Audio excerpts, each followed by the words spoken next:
the journey, I think it's the most important rather than the final destination. The destination may change, and however, I wouldn't advise anyone to stay in the place. I'm always like, okay, go explore more, go find new journeys, and don't be afraid to go left or right. Thank you, Bogdan, for your time today. Really appreciate you joining. Would you please tell me a little bit about yourself? Thank you, Rong. A pleasure to be here with you today. Sure. Let me start from the beginning. I'm originally from Romania, did my undergrad in computer science and engineering. I started to work in Romania as a programmer, and then I moved in automotive as an embedded engineer for Renault. This is where I discovered research, and I wanted to deep dive more in this area. So I went for a PhD. I got my PhD in Paris, working on robotics and computer engineering. And then after my PhD, I joined the French national company for aircraft engines, where I started as a R&D program manager, doing research for new algorithms for future engines and how to improve control and diagnosis. And then as a promotion, I got a sort of product manager role on military engines. So doing kind of the same thing, but very centered on one product, which was the aircraft engines for the French fighter, the Rafale. And then I had a great time. I learned a lot about aerospace, about aircrafts and everything. I wanted to enlarge my horizons and get into a new adventure. I was also looking for a new geography. So this is how the idea of an MBA came. It made sense, to add a business layer on top of the engineering things that I already have been doing. So here I go. I went for my MBA at UNC. Got my MBA. I focused a lot on finance and marketing. Finance was very close to engineering, so it was pretty natural. However, I was still trying to get the most out of it and learn new things. So this is why the second one was marketing. I did my internship in corporate ventures at Schlumberger in the oil and gas industry in Houston. A great time, great learnings in all aspects, a new industry, and also the ventures. And then again, I was on the market and looking for new challenges. I was thinking like, okay, what do I want to do? Do I want to go more into finance? Do I want to go more into engineering? Ideally, it would be something in the middle. So this is how I end up choosing this job, this role where I am right now doing OpsTech IT operations in IT for Amazon. So there is a heavy technical component, even though not 100% required, but very good to have. And then, of course, all the business and operation side of it when we're talking about deployment and capital planning. So Bogdan, tell me about your process of getting into Amazon. Sure. So once I figured out what I would like to do, I narrowed down to, let's say, smaller areas of companies that I was looking for my full-time role. So I was looking in tech mainly. I was looking also in automotive and a little bit of aerospace, given my background and everything, with a strong vertical in business. So then I arrived on the Amazon website and I saw a lot of roles that were requiring MBAs. And, it was pretty easy to start filtering like, okay, these roles are requiring MBA. These roles would love to have a tech background. So I said, okay, these are the roles that I would love to apply. Then I reach out to alumni, reach out to people that I knew really from my cohort that were working or did internship at Amazon, including you. So thanks a lot for helping me and providing me coaching in how to approach interviews and everything. It took me a while to understand Amazon culture and what is expected in the interviews. So the beginning, I was, okay, I'm going to have an interview. I was doing my usual preparation and everything. And then I saw that one interview didn't work out, and I was thinking back, okay, what didn't work out? Because the conversation went great. I had good examples and everything, and then I realized, okay, I'm not concise enough. I'm not doing the STAR method as it should be. I'm not touching on on the leadership principle as they expected. I was, keeping it conversational and concise, but not focus on what was expected.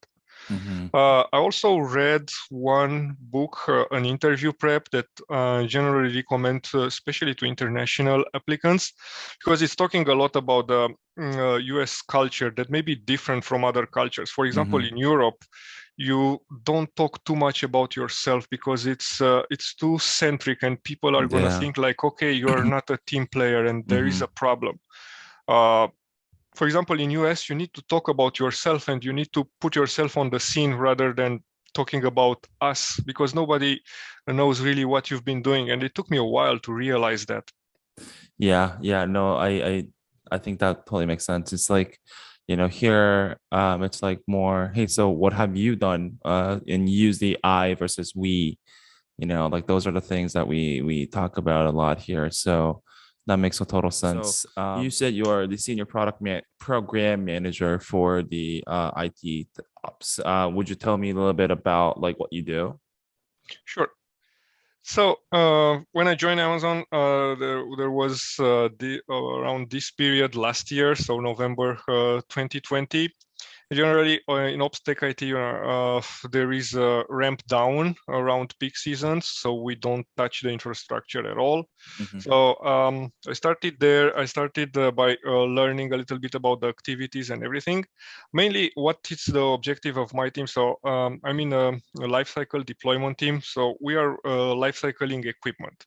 Mm-hmm. And what does that mean? Means that, for example, when we have laptops in all fulfillment centers around the world, we are talking about tens of thousands of laptops that needs to be life cycled. So there is a planning ahead, what we need in terms of capital, what we need in terms of equipment. Laptop is a pretty um, complex one because you cannot just ship the laptop to the end user. You need to give him maybe some additional equipment like a docking station or Mm-hmm. some headset or a mouse. So, once it gets to the user, it needs to be ready to use and not Mm-hmm. missing parts. So Yep. you have to plan that. You have to talk with suppliers, because most of the suppliers, when we are talking about this kind of quantities, they don't have them on stock. So you have to plan in advance to make sure that they can deliver them when you need them.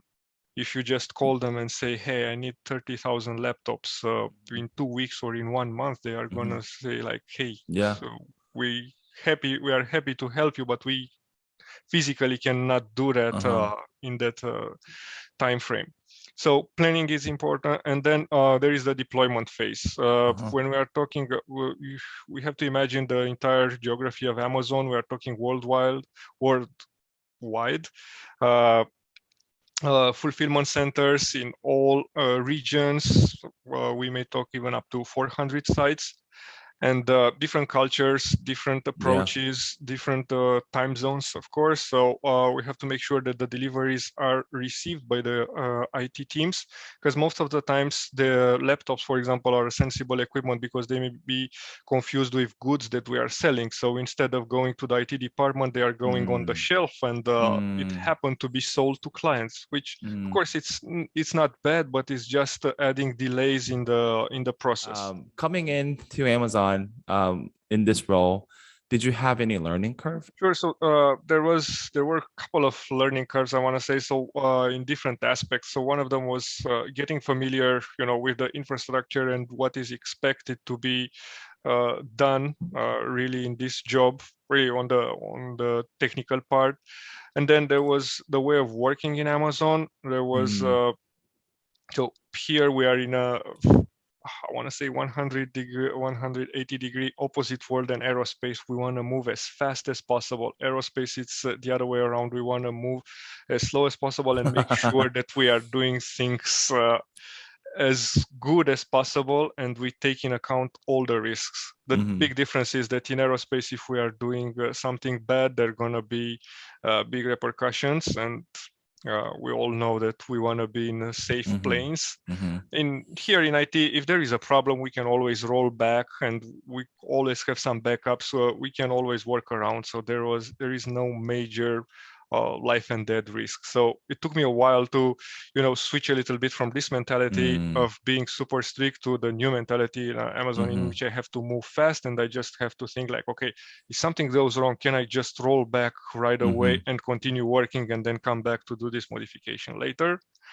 This is one. And the third, of course, we have a couple of tools that are pretty particular to Amazon. So one example, it's I used a lot Microsoft Project for my projects to manage my projects and everything. And here I come and I have to manage hundred of projects rather than just one. So you need a new kind of tool, which is a program management tool. So Mm-hmm. this was a interesting learning curve for me. Yeah. There are not a lot of software out there that it's offering this kind of functionality, just because it's uh, generally we are looking at the programs, it's projects, not a collection of projects itself. Yeah. So Yeah. I Yeah. want to focus on these three areas. Yeah.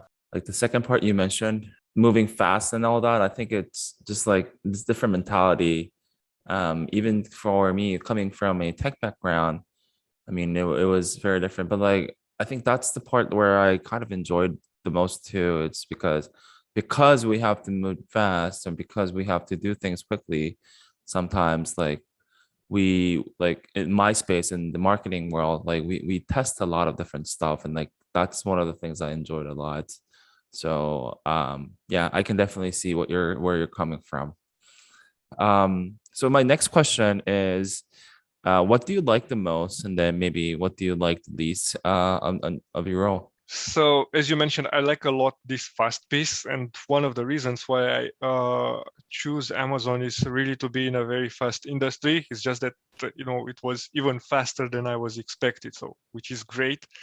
So I like this. I like that we are continuing to innovate. So whatever area you are seeing. So for example, right now I'm still trying to innovate in our process of delivering operations, and there is a lot more that can be done. And people are very receptive. If you have an idea and there is an opportunity in your idea, even let's say a small opportunity, you get the chance to put it forward and try it and test it. And if it's working, great. If it's not working, no problem. We can move to another idea and so on and so forth. So I like a lot this mentality of either trial and error and also trying and progressing, because Yeah. whenever we are trying a new idea, even if it's not the best idea or if it's not going to work, we are going to learn something. And maybe we want to get here but we cannot go directly. We are going to go through different paths and uh,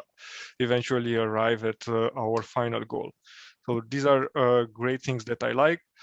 uh, I cannot really name something that I don't like. Maybe sometimes, being such a big organization Mm. and having so many departments, it's taking me some time, to find the right Oh persons. yeah. Oh yeah. So I am still, when I arrived here, I had some time and I was spending it networking with people around me. But then when I started to work, I realized that, hey, I built some sort of network, but the world out there is enormous. And I'm meeting people, for example, the experts on teen clients are in Japan. And it took me a while to find them and then to find a good time to talk to them. I think first time we talked around midnight Mm-hmm. here, and it was morning in Japan. Mm-hmm. So this sometimes may be challenging. I can totally relate to that. You joined the company during the pandemic, and it was remote from day one, and I can see that you are still working remotely. Kind of curious, like how was it? Like, how's your experience joining during the whole pandemic, and then like working at home? Like, how's your experience there? The experience was great. In the beginning, I was also a little bit nervous. I was thinking like, how am I gonna meet these people? How am I gonna talk to them? You know, when you're in Hmm. an office, you see people around you, and Yeah. it's sufficient to, hey, do you have a minute, or would you Yeah. like to Yeah. grab a coffee and discuss this or that? And the beginning, I was nervous. Once I got in and I started to talk, I started to get even more used to these tools that we have available, and the communication was really easy. Everybody was on the same page. You know, it was not that I was the only one remote or someone else was remote and all the others were in an office. So being all at the same level helps. And then with time, I learned that many people that I was working with, they are working remotely on a regular basis, Mhm. and I talked to them as well, and I was asking, okay, how do you deal? And I learned from them as well, and they explain me like most of the times you are working with people from around the world, so there you are not going to have them in your office anyways. So this is the way we are working and Yeah. the way we are doing businesses. Of course, there is some component, you know, having a couple of colleagues, or even if you don't work directly with them, they are around you that may support you. So that part it's missed in this new virtual environment. However, the work is getting done Yeah. virtually. My last question is advice for those who want to join Amazon as a program manager. Oh, a couple of them. So the first one would be, especially for our internationals, listeners or watchers or colleagues, if they are UNC colleagues, um, just make sure that you get a little bit more of understanding of the US culture. So this is the first thing. This Mm, is why I always give you this advice of reading that interview question book, interview prep question book. There are several. You don't need to take this one in particular. Another advice is get to know Amazon. Amazon, like probably most of other companies, very particular, and there are things, you know, that Amazon is very good at, like being customer centric, like moving fast, and these are values that we live by, and we are expecting new people to adhere and to to incorporate in their mindset. We are always putting customer first, and from day one I learned this, and it's still day one today, and I'm still learning every time, and then trying to put the customer first. And there are always better and better ways to put the customer first, even though I'm not working directly with the clients, but my customers, but the yes. ones that I'm uh, working with are my customers, and each of us are adding something to deliver excellence to our end clients. So these are two things. So culture, uh, learn about Amazon and what we are doing and what we are proud of being doing, and also be very innovative. Show for genuine spirit and innovative spirit. These are the things that we are keeping always keeping us on day one. As Jeff Bezos mentioned, we are always on day one, and we don't want to go on day two. Day one mindset. Yeah, for sure. Um, Yeah, Bogdan, that was all the questions I had. Thank you so much for your time today. Thank you so much. It was great talking to you, and pleased to see that we are sharing many of the thoughts, and Exactly. Yeah.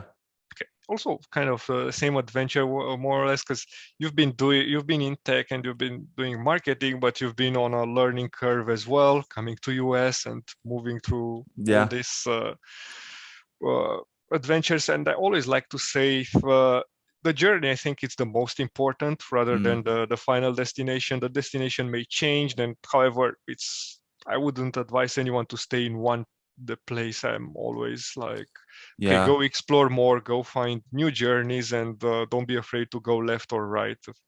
I love how you put that. It's about the journey, not the destination. I can't agree more. It's just when you look back, it's been like sometimes it's been really tough, but if you just look back, the journey has that's the part where you learn. Like you really, it's not the destination, it's the journey that you really learn and then make you coming out of it. So definitely something to relate to.